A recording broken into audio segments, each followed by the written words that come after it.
Hey everyone, how you doing? It's Jordan here. Now today I've got a review of Monster Rancher 1 and 2 DX, old ass ports of PS1 games. That's kind of my specialty around here. So let's jump in and see what it's all about.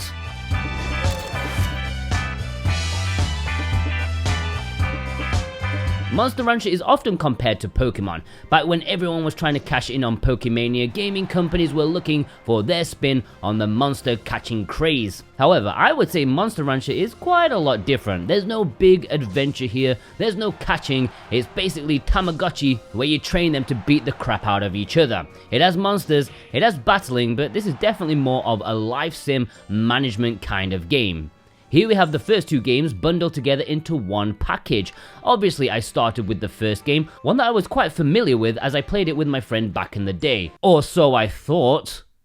Because upon booting up Monster Rancher 1, it took me about 10 minutes to think, hang on a minute, this isn't quite what I remember. After playing through the first game and then moving on to the second, it took me about 10 minutes to think, hang on, this is what I remember. Because yes, even before Tecmo and Koei joined forces, it seems both companies could not stop playing silly buggers with numberings of their games between regions. Just like Dynasty Warriors and Warriors Orochi, Monster Rancher is different between regions, this time especially with Europe, because in Europe, as a 10-year-old, I was sat with my mate Kyle playing Monster Rancher 1.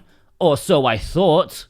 When in fact, lies, absolute lies. We were in fact playing Monster Rancher 2, which is why I spent about 15 hours super confused about why everything looked just a little bit different. Anyways, I should probably start reviewing the game rather than ranting. So your goal in these games is to become a master breeder of monsters. Not that there's any jiggy going on, but you start with a basic monster which you can either get from a shop or you can summon from the shrine. And here's where the porting of this game has taken a massive rethink of how to summon monsters, because if you're not aware, this series' primary gimmick was that you could use music CDs and these would generate the monsters for you. Whatever formula was used, I don't know, but it made almost every CD create a monster with a unique stat specific to that CD. Sometimes you could be really lucky, other times it could be a bit of a dud. So how does one fix that on a system that doesn't have CDs, nor in an era when CDs are only appreciated by old people such as myself? I tell you, I tried to jam my Final Fantasy VII soundtrack in there,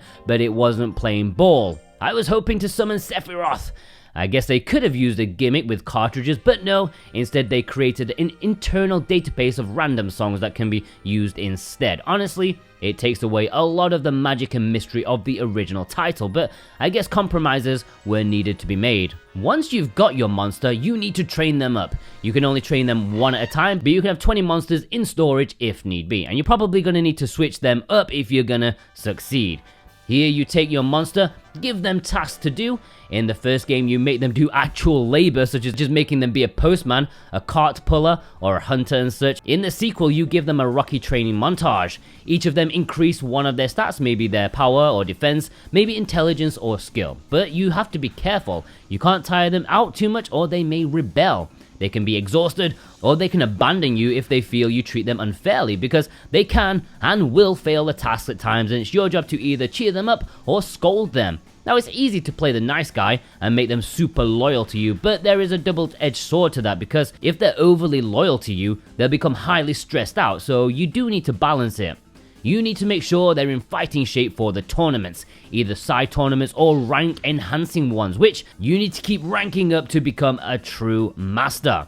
Both games are incredibly similar, at least from a layman's point of view. I'm sure hardcore fans will tell you some crucial differences that make them totally not the same, but the flow is there. You train them, you take care of them, you make them fight, rinse and repeat. You do it until you make your way to the top. You can fuse monsters together, get special ones, but even the crappy looking ones can pull their weight if trained properly enough. Although you are encouraged to make new monsters, using the cash generated through your early attempts to boost them even higher than the ones you had before. Kinda like how Shin Megami Tensei, you really don't want to hang on to the same allies all the time. You can't get too sentimental here, since they'll probably die of old age before you can get them to the very top.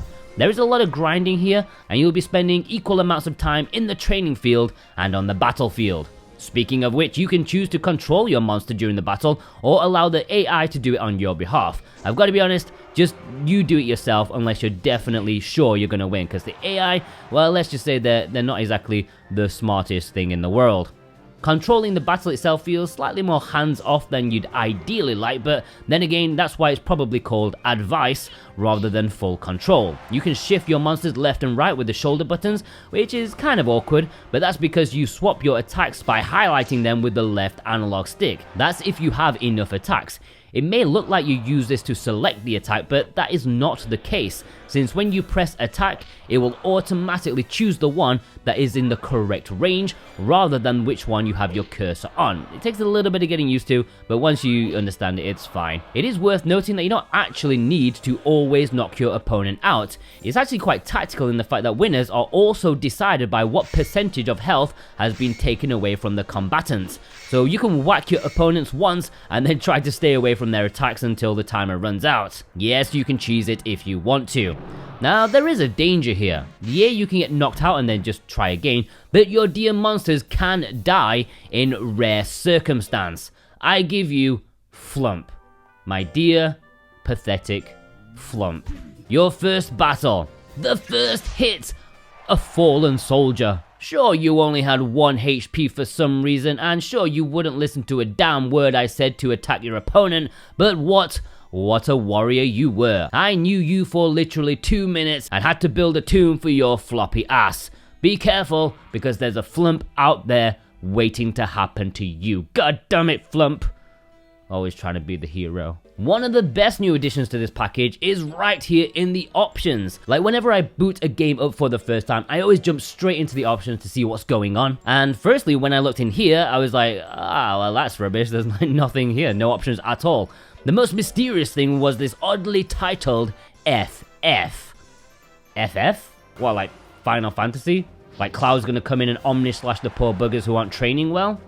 Fatal Frame? The ghost of Flump coming back to get revenge on me? Well, let's just say it took a few hours before I felt brave enough to switch it on. But man, if you were hoping Tifa would show up, or you could exercise spirit, sadly not, but it does speed up the game a hell of a lot, because FF, fast forward. Of course!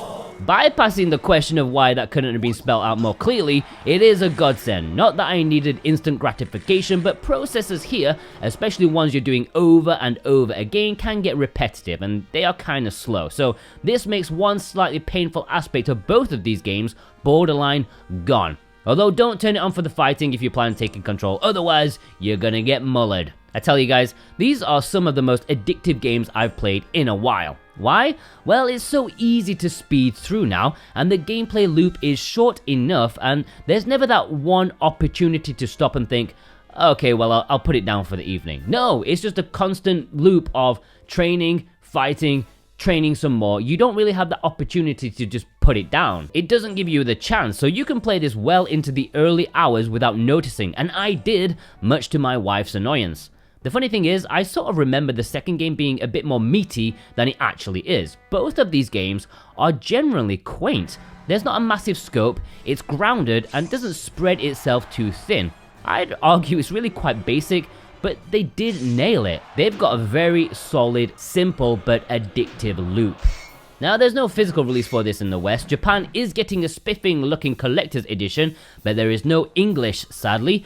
I would hope that one day Southeast Asia or Hong Kong may pick up the slack for these and publish an English cartridge version there. I do think it's entirely possible, and I'll be sure to update the description and pinned comment below if that is the case, with purchase links and also our discount code if that ever happens.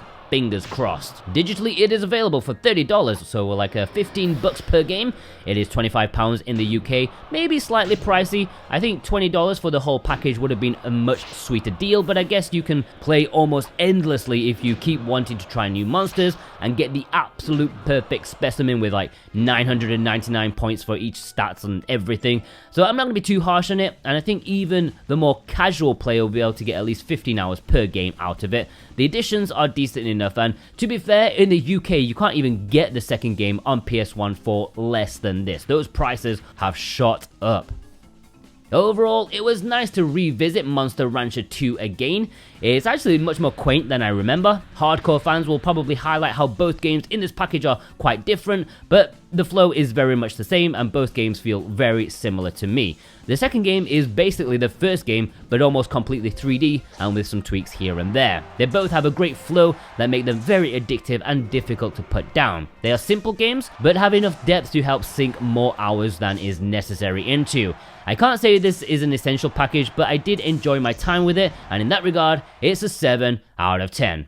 Now, normally I'd be all happy and upbeat thanking our executive producers and you guys watching right now, but to be honest, it kind of feels like a solemn, sort of hollow moment right now. We have a fallen warrior in our midst, so I'd like to take this opportunity to have a minute silence for the fallen hero warrior, the absolutely pathetic lump of ass, Flump. A minute silence, please.